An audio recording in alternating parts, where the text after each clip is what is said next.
we're in the part of the internet where we're drying a fish here. So, start off with a fish. This is a carp. We've scaled it, taken all the scales off, and we took a big knife and cut it from top to bottom, so it's sort of flapping in half. Rip out them guts.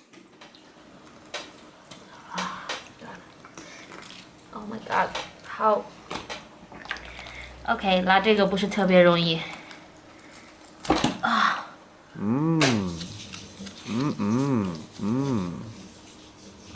Anyway, 丢掉。 so try to get most of those guts out, and then we're gonna wash the fish a little. Just get some of those yucky smoosh splashes out. I said we're gonna wash the fish. So we're gonna wash the fish a little bit once you get the guts out. Pretty sure we're gonna wash.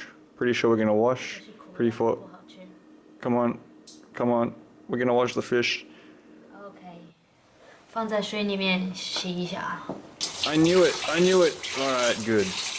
Wash the fish out a little bit with water and whack it back. Yeah, do that. Gutted, or is that just gutted fish? Yeah, get some more of that yucky out. Alright, salt is your #1 ingredient here besides fish, so I guess salt is #2. Just whack salt all over that fish. This will help to dry it out. You know how salt helps things dry out? Well, that's what it does. Salt, salt, salt. As you're rubbing your hand along this fish to rub the salt in, again, be careful of bones pointing out.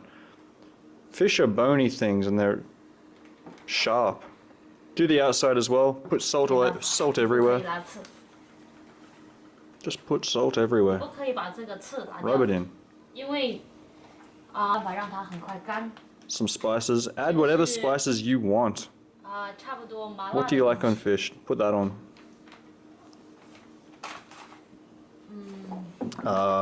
Something spice. The one in the back's huajiao.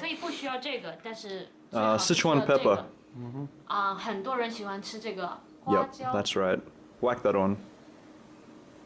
You don't have to use this. In fact, some people hate it, but now the next one is just it's more huajiao. Put that in the middle of the fish.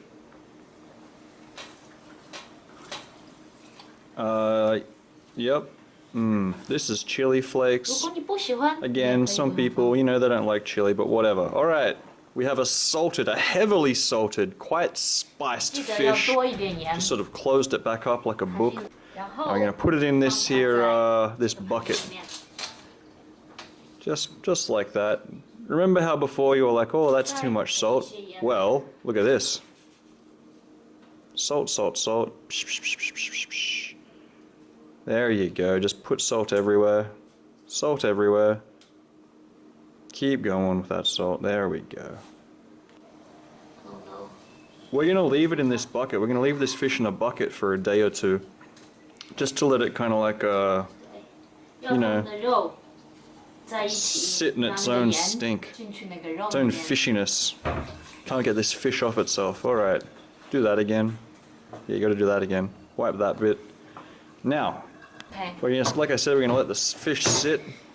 Put this top on to keep the cat out. Actually, it's not to keep the cat out. It's to squeeze it. We're going to squeeze it down. Squeeze, squeeze. Put something heavy on. There you go. That's clever. Okay. Okay. Now this is a day later. It's actually 2 days later. Have a look at all this liquid that came out of the fish. Look at that. Okay, actually, you can't see it. Look at that black liquid. That's all just sort of run out of the fish. Anyway, we're on the roof of our building. It's late winter, like it's still pretty cool outside. You don't want to do this in summer, else you just have a stinky, yucky old hot fish. Yeah, put on some of that juice. Get one of these big hooks that you happen to have lying around in your house. Maybe in your meat hanging room. And then hang your fish up, just like that. You want to make sure it doesn't rain, of course. Make sure it doesn't rain.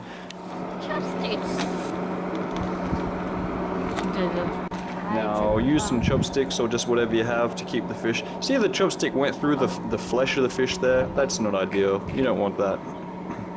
Try doing it again. That's better. That's better. This is just to hold the fish open. You know, things want to be open when they're drying out, or else they don't dry very well.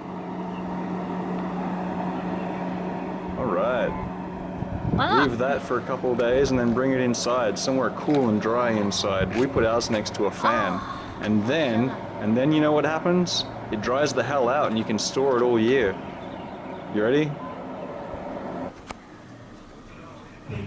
This is too weird. I want something I can do online now. Thank you for watching. Okay. Thank you for watching.